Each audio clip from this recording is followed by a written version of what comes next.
Namoonni sadeen ajjeefaman obbo Lataa Alamuu, obbo Lammaa Gizaafiim dargaggoo Xaasoo Ifaa kanneen jedhaman yommuu ta'an, obbo Lataan waraana bilisummaa Oromoo wajjin hidhata qabda jedhanii doorsisaa waan turaniif nama lama wajjin osoo magaalaa Olancitiirraa dogdoqqeedhaan gara baadiyyaa imalaa jiran kan ajjeefaman ta'uu Oromiyaa Miidiyaa Neetwoork odeeffateera.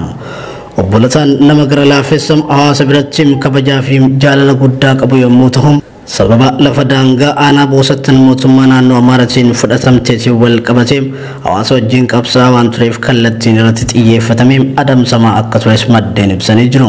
Kanaan duras obboleessi obbo Lataa Taammiruu Alamuu jedhamu daangaa aanaa boosattii irratti hidhattoota argobbaa humnoota poolisii naannoo Amaaraa wajjin qindaa'aniin kan ajjeefame ta'uu eeruun miseensonni maatii obbo Lataa hedduun hidhamuun mana hidhaatti dararamaa turuu jiraatan aanicharraa odeeffanne tokko ibsee jira. Obbo Lataan sochii warraaqsa qabsoo bara 2009 keessattis nama adda durummaan boosat keessatti waraana wayyaanee dura dhaabbatee falmaa ture akka ta'es maddeen ibsanii jiru. Ajjechaan kun mootummaadhaan itti karoorfamee kan raawwatame ta'uu kan mul'isu torbanootaan dura kaabineen aanichaa obbo Lataa bakka inni hin jirretti bulchaa gandaa 10 muuduun akka inni isaan wajjin hojjetu kan gaafatan yoo ta'u, obbo Lataan ammoo isaaniin waliigaluu akka dides maddeen Oromiyaa Miidiyaa Neetwoorkitti madiiru. Ajjechaan kunis kan raawwatame Ebla 28 bara 2013 galgala naannoo sa'aatii tokkotti dhukaasa humna addaa poolisii Oromiyaa irratti banameen ta'uu jiraatan aanaa boosat tokko Oromiyaa Miidiyaa Neetwoorkitti himeera. Ajjecha kanas shaneetu raawwate jechuun ololli kaadileen bilxiginnaa qindeessitee oofaa jirtu haqarraa kan fagaate ta'uu jiraatan naannichaa himeera.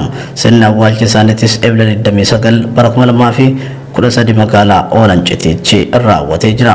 Tibbuma darbe kanam aanaa boosatitti manguddoo badhaadhaa sanbatuu fi dargaggoo Ifaa badhaasuu abbaa shanee waliin hidhata qabdu jechuun waraana mootummaatiin akka ajjeefaman gabaasaa turuun keenya ni yaadatama. Oduu keenya itti aanuun maatii barreessituu waajjira Hayyuu Duree Adda Bilisummaa Oromoo Aadde Meetii Milkootti bilbiluun qarshii 100,000 yoo kaffaltan ni hiina. Kafaluu baannaan ni ajjeefna akeekkachiifni jedhamu kennamu miseensi maatii keessaa namni tokko OMN itti himee jira. Gabaasa dabalataa akka itti aanutti isiniif dhiyeessina. Maatii barreessituu waajjira Hayyuu Duree Adda Bilisummaa Oromoo Aadde Meetii Milkootti bilbiluun qarshii 100,000 yoo kafaltan ni hiikna, kaffaluu baattan ni ajjeefna akeekkachiifni jedhamu kennamu miseensi maatii keessaa namni tokko OMN itti hime. Barreessituun waajjira Hayyuu Duree Adda Bilisummaa Oromoo Aadde Meetii Milkoo erga hidhamtee ji'a 5 ol ta'us hanga ammaa mana murtiitti kan hin dhiyaatin jiraachuu ishee kan himu miseensi maatii kun sadaasa 3 bara 2013 Finfinneedhaa qabamtee waajjira poolisii Burraayyuu aanaa sadaffaa keessatti erga hidhamtee as qaamni qorannoofis ta'ee mana murtiitti dhiyeessuuf deebi'ee ishii ilaalee hin jiru jechuun miseensi maatii ishii OMN dubbise kun ni hima. Aadde Meetiin ogeettii fayyaa yoo taatu haadha ijoollee lamaati. Hidhamuu ishiitiin duratti barreessituu waajjira Adda Bilisummaa Oromoo ta'uun tajaajilaa akka turte ji'oota dura gaafatamaa qunnamtii uummataa Adda Bilisummaa Oromoo obbo Battee Urgeessaa wabeeffachuun gabaasuun keenya ni yaadatama. Aadde Meetii Milkoo mirgi namummaa ishii sarbamurra dabree dubartummaa isheetiin arrabsamaa otoo mana murtiitti hin dhiyaatin ji'oota 5 mana hidhaa keessatti dararaa dabarsaa jiraachuu ishee kan dubbatu namni OMN dubbise kun dhaabbileen mirga namoomaaf falman akka ishee qunnamaniif dhiibbaa hedduu goonus waajjira poolisii magaalichaa hidhamtootaa fi qaamolee alarraa dhaqan wal qunnamsiisuu waan dideef rakkoon ishii ifa osoo hin bahin ture jaa.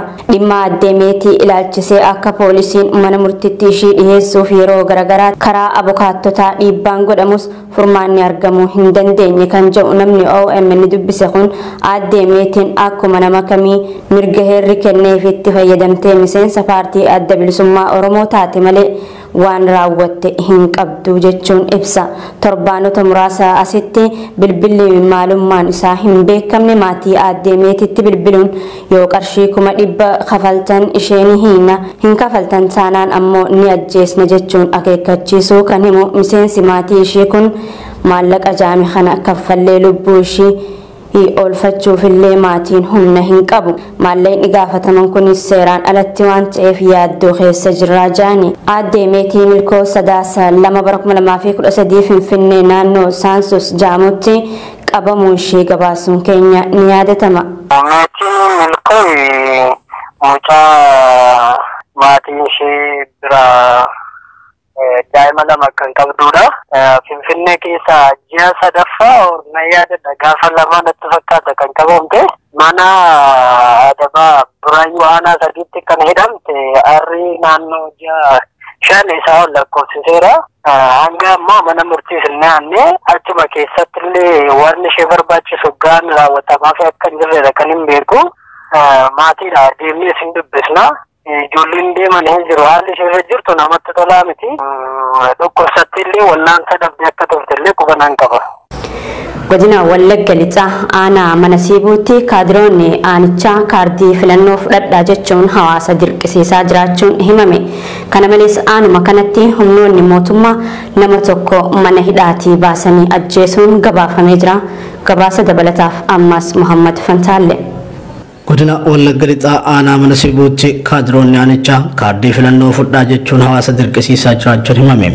Kaadiroonni mootummaa waraana wajjin ta'uun mana jiraattota deemuun dirqamaan kaardii raabsaa jiru kan jedhu jiraatan naannichaa yaada Oromiyaa miidiyaan Turkiif kenne tokko kaardii filannoo malees iddoo tokko gara bakka biraatti imaluun baay'ee rakkisaa ta'uu ibseera.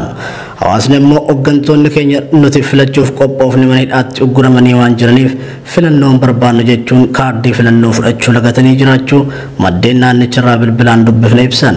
Kana malees aanuma mana siibuutti dhalataa qilxuu kaarraa kan ta'e nama maqaan isaa Girmaa jedhamu humnoonni mootummaa mana hidhaa keessaa baasanii gaafa caamsaa 7 bara 2021 ajjeesanii karaa irratti gatanii jiraachuu maddeen OMN himan. Shakkamaa to'atamee mana hidhaa jiru ajjeesuun akka seera idil addunyaatti illee yakka guddaa ta'uu kan eere maddi keenya odeeffannoo kana nuuf laate mootummaan galmee hidhamtoota jala deemuun murtee manni murtii laatu hordofuun hafee namoota nagayaa mana hidhaa keessaa baasee ajjeesuun hammaachaa jiraachuu ibseera. Ayyir fatar bakama kale safara namne si namne mendisa kibelano kita nagade dam jang kun nagade da jidate jirata kabani sidani yedde kabani sidani bodamno kita Girma idamo namne gil bara de ale nisa ese bodam kita da mane da je sabara ni kare de gani bakke tiga tanamma kale kare de daw kale sargane jo mutanye je kale gam kale sargane rani gada guya sa diyu bokami tro de bakke dule amman harrawalama awali desanya de je kamachira. Sirna awwaalcha dargaggoo Girmaa jedhamu kana caamsaa 8 bara 2021 geggeeffamee jiraachuus maddi keenya kun Oromiyaa miidiyaa Turkiitti himeera. Godina Wallagga Lixaa aanaa Gullisoo magaalaa Gujii Gottaree jedhamutti waraanni mootummaa maqaa sakatta'iinsa wabootiif naannicha qubsiifame gaafa guyyaa 25 ji'a 8ffaa bara 2013 akka lakkoofsa Itoophiyaatti dargaggoo Balaayii Tayisaa jedhamu ajjeesee jiraachuu jiraataan naannichaa tokko OMN'tti himee jira. Dargaggoo Balaayii galgala horii barbaadaaf osoo deemu hoomaa waraanaa mootummaa naannicha qubsiifameen walitti dhufe erga isaan gaaffii garagaraa gaafachuu jalqabanii booda lubbuu isaa baraarrachuuf gaafa inni fiigu rasaasaan rukutanii akka ajjeesan maddi keenya odeessa kana nuuf laate addeessee jira. Ajjechaan kunis galgala naannoo sa'aatii 1:00 kan raawwate ta'uu maddi keenya kun himee jira. Dr. Alulaa Baqqalaa dabalatee namoota kurnan tibba dabre yuunivarsiitii Jimmaatti maqaa siyaasaatiin hidhamanii kan turan namni manni murtii mirga wabiitiin akka bahan ajaja dabarsullee poolisiin ajaja mana murtii fudhachuu diduudhaan mana hidhaatti ugguree jiraachuun himame.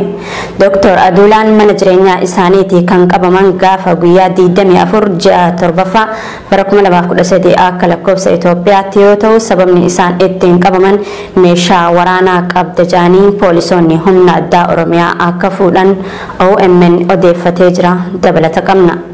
Dr. Alulaa Baqqalaa dabalatee namoota hornan tibba dabre yuunivarsiitii Jimmaarraa maqaa siyaasaatiin hidhamanii turan manni murtii mirga wabiitiin akka bahan ajaja dabarsullee poolisiin ajaja mana murtii fudhachuu diduudhaan mana hidhaatti ugguree jiraachuun himame.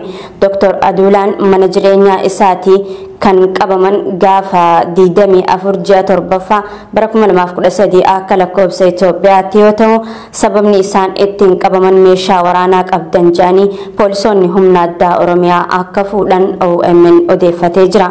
Dr. Adula dabalatee namoota biroo qabaman kanneen irratti himanni 3 kan baname yoo ta'u himanni kunis yaalii fonqolcha mootummaa gaggeessu ummata mootummaa irratti kakaasuu fi ABO shanee fi TPLF yaadaa fi maallaqaan deeggaruu kan jiru ta'u qaamonni itti dhiheenyaan beekan ibsanii jiru. Namoota kanneen manni murtii aanaa Jimmaa beellama si'a lamaa oliin erga deddeebiseen booda hidhamtoonni kunneen oliyyannoo fudhachuudhaan nuti akka kana raawwannee hin beeknu irra hedduun keenya bilbilaan yaamamnee hidhamne gadi nu dhiisaatii dhimma kana osoo nuti dalagachaa jirru qorachuu dandeessu jechuun namoonni 3 kan beellama irratti dhiyaatan gaafatanii jiru.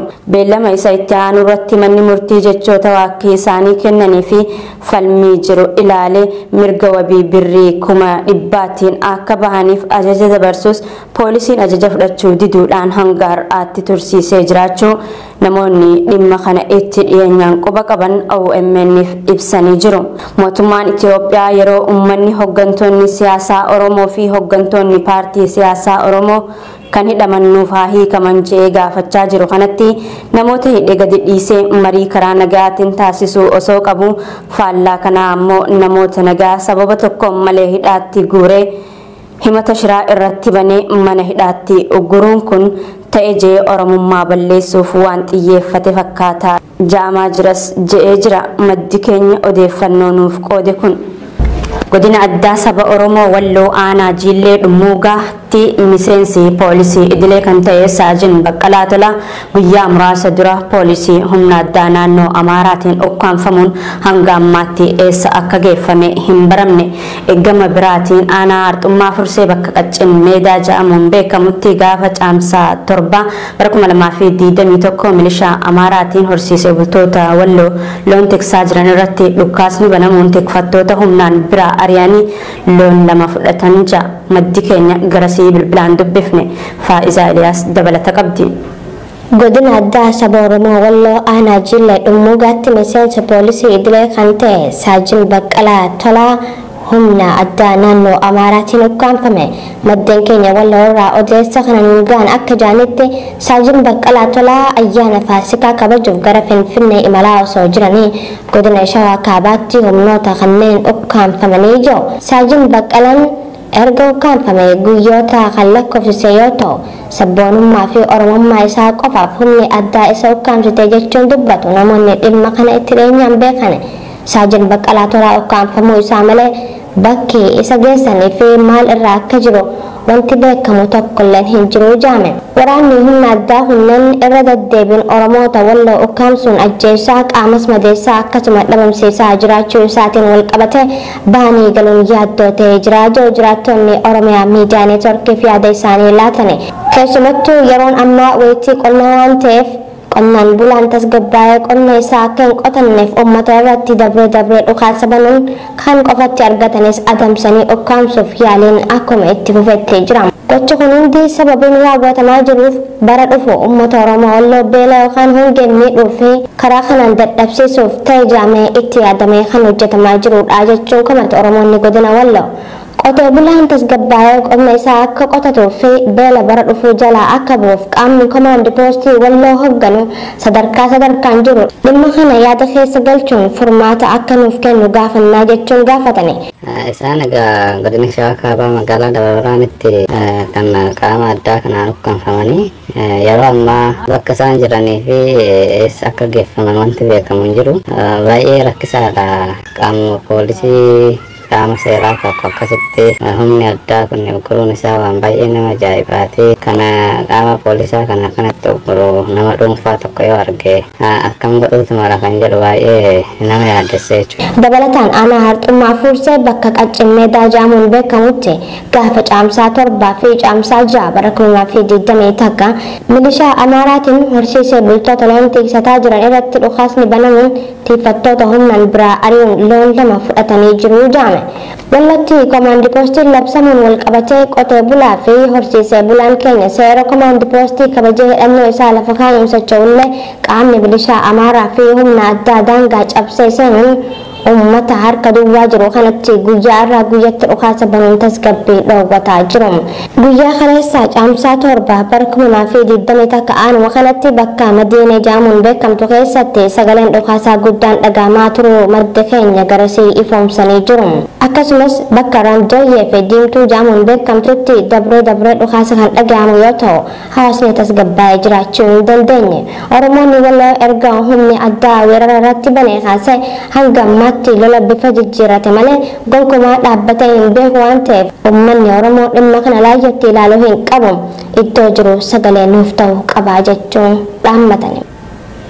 Lammiileen Itoophiyaa irra jireessaan ilmaan Oromoo ta'an kanneen kanaan dura mana hidhaa biyya Saawud Arabiyaa magaalaa Jiddaa Shumeysii keessatti hidhamanii turan hanga ammaatti dararaan nutti cimuu malee furmaata tokkollee hin arganne jaani. Lammiileen kunneen mana hidhaa kana keessatti hidhamanii dararamaa kan jiran waggaa 1 fi ji'a 5 lakkoofsisanii jiraachuu kan himan yoo ta'u haalli qabiinsa mana hidhaa isaan keessa jiranii hammaataa tahuu dubbatu. Tibbana namoonni biyya Saawud Arabiyaa mana hidhaa garaagaraa keessatti hidhamanii turan gara biyyaatti galaa jiran jaamee kan dubbatamu namoota maallaqa kaffalan muraasatu galaa jira. Kan ja'an baqattoonni kunneen warreen waan ofirraa kaffalan hin qabne dararaa hamaa keessummeessaa jiraachuu himani. Imbaasii Itoophiyaa as jirulleen dhufee nun ilaalu yoo dhukkubsanne yaala hin argannu gaafii gaafannu hundaaf namni deebisaa nuuf kennu hin jiru yoo gaafanne ni reebamna kan ja'an baqattoonni mana hidhaa Jiddaa Shumeysii. Kanaaf uummata Oromoo fi dhaabbilee mirga dhala namaaf falman garaagaraa irraa dirmannaa barbaannaa ja'anii jiru. Oduu keenya xumuraatiin ergamaan addaa Ameerikaan gaanfaa Afrikaatti muuddee Jeefrii Fiiltimaan daawwannaa hojiif Asmaraa qubataniin pireezidaantii Isaayaas Afwerqii wajjin mari'atanii jiru. Gabaasaa BBC irraa arganne akka mul'isutti marii ambaasaadar Jeefrii fi pireezidaantii Isaayaas faana taasisan sa'aa dheeraa kan fudhate akka ture ministeerri beeksisaa Eertiraa Yamaanee Gabra Masqal ibsa Tiwiitara gubbaatti maxxansaniin himanii jiru. Faa'iza Eliyaas dabalata qabdi. Ergamaan addaa Ameerikaan gaanfa Afrikaatti muuddee Jeefrii Fiiltimaan daawwannaa hojiitiif Asmaraa qubatanii pireezidaantii Isaayaas Afwerqii wajjin mari'atanii jiru. Gabaasaan BBC irraa arganne akka mul'isutti marii ambaasaadar Jeefrii fi pireezidaantii Isaayaas faana taasisan sa'a dheeraa kan fudhate akka ture ministeerri beeksisaa Eertiraa Yamaanee Gabra Masqal ibsa Tiwiitara gubbaatti maxxansaniin himanii jiru. Jeefrii Fiiltimaan gama isaaniitiin rakkoo naannicha jiran ilaalchisee ergama bulchiinsa Baayidaan ibsanii jiru ja'a obbo Yamaaneen. Wantoonni hangoonni lamaan irratti mari'atan garuu maal akka irratti mari'atame ibsa bal'aa hin kennamne. Ameerikaan gama isiitiin hanga ammaatti marii Asmaraatti taasifame ilaalchisee ibsa tokkollee kan baafte hin qabdu.